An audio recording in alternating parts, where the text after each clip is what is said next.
ಎಲ್ಲರಿಗೂ ನಮಸ್ಕಾರಗಳು. ಪುಸ್ತಕಗಳ ಮಹತ್ವದ ಪ್ರಬಂಧ. ಈ ಪ್ರಬಂಧ ಇಷ್ಟ ಆಗಿದ್ದಲ್ಲಿ ವಿಡಿಯೋಕ್ಕೆ ಲೈಕ್ ಮಾಡಿ, ಶೇರ್ ಮಾಡಿ, ಸಬ್ಸ್ಕ್ರೈಬ್ ಮಾಡಿ. ಯಾವುದೇ ವಿಡಿಯೋ ಬೇಕಂದ್ರೂ ಕಮೆಂಟ್ ಮೂಲಕ ತಿಳಿಸಿ. ಪೀಠಿಕೆ: ಪುಸ್ತಕಗಳು ನಮ್ಮ ಜೀವನದಲ್ಲಿ ಮಹತ್ವದ ಪಾತ್ರವನ್ನು ವಹಿಸುತ್ತವೆ ಹಾಗೂ ಬಹುಪಾಲ ಜನರಿಗೆ ಪುಸ್ತಕಗಳು ಅವರ ದೈನಂದಿನ ಜೀವನದ ಭಾಗವಾಗಿದೆ. ಪುಸ್ತಕಗಳು ಜ್ಞಾನ, ಸಂತೋಷದ ಜೀವನದ ಒಳನೋಟಗಳು, ಜೀವನದ ಪಾಠಗಳು, ಪ್ರೀತಿ, ಭಯ, ಪ್ರಾರ್ಥನೆ ಮತ್ತು ಸಹಾಯಕವಾದ ಸಲಹೆಗಳಿಂದ ತುಂಬಿವೆ. ಒಂದು ಪುಸ್ತಕವು ಅದರಲ್ಲಿ ಹಲವಾರು ಕಥೆಗಳಿರುತ್ತವೆ. ಆ ಪುಸ್ತಕದಲ್ಲಿ ನಾವು ಜ್ಞಾನವನ್ನು ಸಂಪಾದನೆ ಮಾಡಿಕೊಳ್ಬೋದು, ಸಂತೋಷದ ಜೀವನ ನಡೆಸುವುದಕ್ಕೆ ಸಾಧ್ಯ. ಜೀವನದ ಪಾಠಗಳು, ಪ್ರೀತಿ, ಭಯ, ಪ್ರಾರ್ಥನೆ ಮತ್ತು ಸಹಾಯಕವಾದ ಸಲಹೆಗಳಿಂದ ಒಂದು ಪುಸ್ತಕವು ತುಂಬಿರುತ್ತೆ. ವಿವರಣೆ: ಏಪ್ರಿಲ್ 23ರಂದು ಜಗತ್ತು ವಿಶ್ವ ಪುಸ್ತಕ ದಿನವನ್ನು ಆಚರಿಸುತ್ತೇವೆ.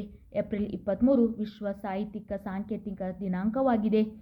ಅಂದರೆ ಏಪ್ರಿಲ್ 23ರಂದು ನಾವು ವಿಶ್ವ ಪುಸ್ತಕ ದಿನವೆಂದು ಆಚರಣೆ ಮಾಡ್ತಾ ಬಂದಿದ್ದೇವೆ. ಇದಕ್ಕೆ ಮುಖ್ಯ ಕಾರಣ ಇದು ವಿಲಿಯಂ ಶೇಕ್ಸ್ಪಿಯರ್ ಹಾಗೂ ಅನೇಕ ಶ್ರೇಷ್ಠ ಲೇಖಕರು ಮತ್ತು ಕವಿಗಳು ಇವರ ಮರಣದ ದಿನಾಂಕವಾಗಿರುವುದರಿಂದ ಈ ದಿನಾಂಕ ಅಂದರೆ ಏಪ್ರಿಲ್ 23 ಈ ದಿನಾಂಕವನ್ನು ವಿಶ್ವ ಪುಸ್ತಕಗಳ ದಿನ ಎಂದು ಆಚರಣೆ ಮಾಡುತ್ತಾ ಬಂದಿದ್ದೇವೆ. ಇನ್ನು ಪುಸ್ತಕದ ಒಂದು ಉಪಯೋಗಗಳು. ಪುಸ್ತಕ ಓದುವುದರಿಂದ ನಮ್ಮ ಜೀವನದಲ್ಲಿ ಆಗುವ ಒಂದು ಪ್ರಯೋಜನಗಳು ಅಥವಾ ಉಪಯೋಗಗಳು ಏನೆಂದು ನೋಡೋಣ ಬನ್ನಿ. ಪುಸ್ತಕಗಳು ನಮ್ಮ ಉತ್ತಮ ಸ್ನೇಹಿತರು. ಪುಸ್ತಕಗಳು ನಮ್ಮ ಇತಿಹಾಸದ ಬಗ್ಗೆ ಹೇಳುತ್ತವೆ. ಪುಸ್ತಕಗಳು ನಮಗೆ ಧನಾತ್ಮಕ ಮೌಲ್ಯಗಳನ್ನು ಕಲಿಸುತ್ತವೆ. ಪುಸ್ತಕಗಳು ನಮ್ಮನ್ನು ಬುದ್ಧಿವಂತರನ್ನಾಗಿಸುತ್ತದೆ. ಪುಸ್ತಕಗಳು ಓದುವುದರಿಂದ ಒತ್ತಡ ನಿವಾರಣೆಯಾಗುತ್ತದೆ. ಕಲ್ಪನೆಯ ಶಕ್ತಿಯನ್ನು ಹೆಚ್ಚಿಸುತ್ತದೆ. ಆಧ್ಯಾತ್ಮಿಕತೆಯ ಬಗ್ಗೆ ನಮಗೆ ಒಲವು ಹೆಚ್ಚಾಗುತ್ತದೆ. ಮಾಹಿತಿಯ ಗ್ರಂಥಾಲಯವಾಗಿದೆ.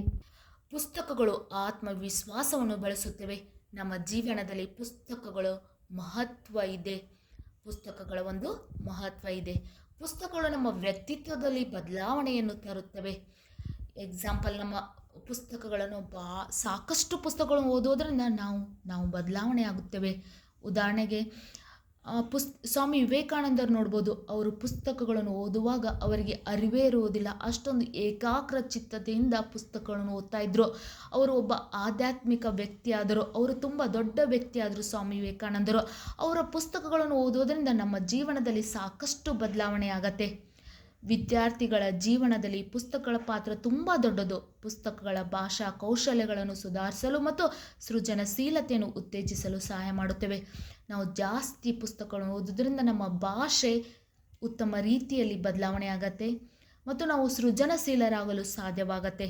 ಉಪಸಂಹಾರ: ಪುಸ್ತಕಗಳು ಆಳವಾದ ಚಿಂತನೆ, ಗಮನ ಮತ್ತು ಕಲ್ಪನೆಯನ್ನು ಉತ್ತೇಜಿಸುವ ವಿಶಿಷ್ಟ ಮಾರ್ಗವನ್ನು ಒದಗಿಸುತ್ತವೆ. ಇದು ತಂತ್ರಜ್ಞಾನದಿಂದ ಸಾಧ್ಯವಿಲ್ಲ. ಆದ್ದರಿಂದ ಪುಸ್ತಕಗಳು ತುಂಬ ಮಹತ್ವದ ಸ್ಥಾನದಲ್ಲಿ ಇವೆ. ಲಾಸ್ಟ್ ಉಪಸಂಹಾರದ ಪಾಯಿಂಟ್ಸ್ ಪ್ರಕಾರ ನಾವು ಪುಸ್ತಕಗಳನ್ನು ಓದುವುದರಿಂದ ನಮ್ಮ ಚಿಂತನೆ, ಕಲ್ಪನಾಶಕ್ತಿ, ನಮ್ಮ ಗಮನ ವಿಶಿಷ್ಟ ಮಾರ್ಗವನ್ನು ಒದಗಿಸುತ್ತದೆ. ಅಂದರೆ ನಮ್ಮ ಜ್ಞಾನ ಹೆಚ್ಚಾಗತ್ತೆ, ನಮ್ಮ ಮಹತ್ವ ಹೆಚ್ಚಾಗತ್ತೆ. ನಾವು ಎಲ್ಲದರಲ್ಲೂ ಕಲ್ಪನೆಯನ್ನು ಮೀರಿ ಮುಂದೆ ಹೋಗಲು ಸಾಧ್ಯವಾಗತ್ತೆ. ಆದರೆ ಇದು ಯಾವುದೇ ರೀತಿ ಕಂಪ್ಯೂಟರ್ ಯುಗ ಅಂದರೂ ಕೂಡ ಯಾವುದೇ ತಂತ್ರಜ್ಞಾನದಿಂದ ಕೂಡ ಸಾಧ್ಯವಾಗಲು ಸಾಧ್ಯವಿಲ್ಲ. ಅದರಿಂದ ಪುಸ್ತಕಕ್ಕೆ ಇರುವ ಮಹತ್ವ ಯಾವತ್ತೂ ಕಡಿಮೆ ಆಗೋದಿಲ್ಲ. ಪುಸ್ತಕವೇ ತಂತ್ರಜ್ಞಾನವೇ ಅಂತ ಹೇಳುತ್ತಾ ಪುಸ್ತಕಗಳು ನಮ್ಮ ಜೀವನದಲ್ಲಿ ಮಹತ್ವದ ಸ್ಥಾನದಲ್ಲಿವೆ.